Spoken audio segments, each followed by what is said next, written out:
佛為大寶藏。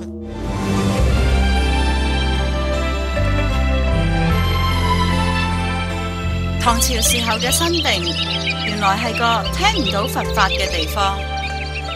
直到有一日，咦，小六子，你睇下嗰個人，佢同我哋着啲衫唔同嘅。哇，佢走緊過嚟啦！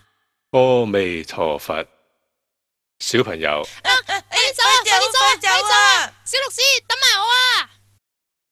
當少康大師第一次嚟到呢度，啲大人同細路不但止唔識念佛，而且亦都唔知道恭敬出家人。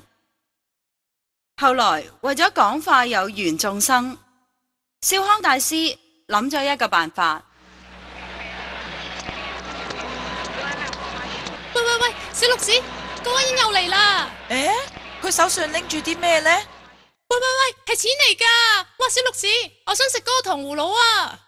呢個時候，少康大師走到佢哋嘅面前，笑住咁對佢哋講：如果有邊一個念一聲阿彌陀佛，我就俾1文錢佢。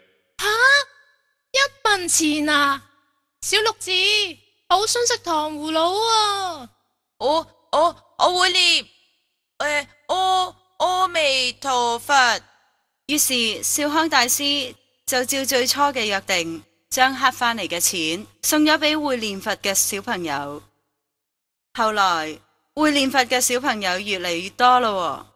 少康大師又諗咗一個辦法，從而家開始要念10聲阿彌陀佛，只有1文錢噶。啊，10聲？好啊，10聲就10聲啦。 10聲就10聲，我都要念阿彌陀佛，阿彌陀佛，阿彌陀佛，阿彌陀佛，阿彌陀佛。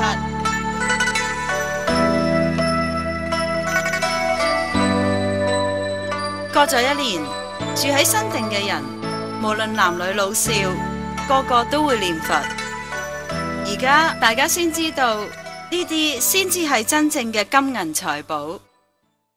冇幾耐，少康大師就喺卧龍山建立道場，帶領大家念佛共修。喂，你睇唔睇到啊？師父個口中有佛像啊！真係奇妙啦！念佛念到口裏面有佛念出嚟嘅。每當少康大師念佛嘅時候，好多人都見到佢口中湧出咗一尊尊嘅佛嚟。念1聲有1尊佛，念10聲有10尊佛。佛像好似念珠一樣串連喺一齊，非常莊嚴光明。少康大師不但善巧方便度化新定嘅人學佛，而且仲用自己念佛嘅光明嚟增進大家嘅信心。大師喺貞元21年10月，身上放出咗數道義光，然之後念佛安然而逝，世人尊奉為蓮宗五祖。